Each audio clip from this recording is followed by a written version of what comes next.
The legacy of Johnson is from tailor to president.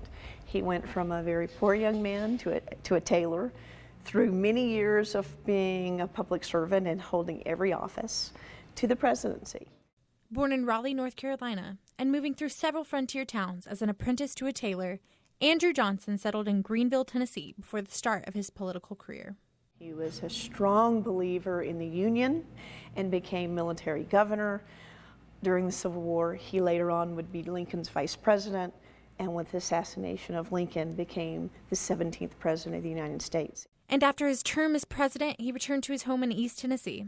The Andrew Johnson National Historic Site in Greenville tells the story of his life by giving tourists the opportunity to visit his tailor shop, a replica of his birthplace, and the homestead where he lived out the remainder of his life. And that home actually shares really the family life. It has over 85% of the objects are the original objects to Johnson over 150 years ago. Johnson lived out his days with his wife Eliza and their 5 children. He was buried in the Andrew Johnson National Cemetery, where the public can visit his grave.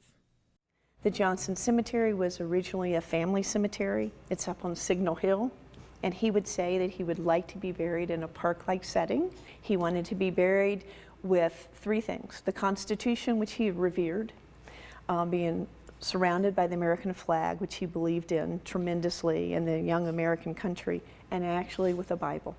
And those 3 things are what represent his life.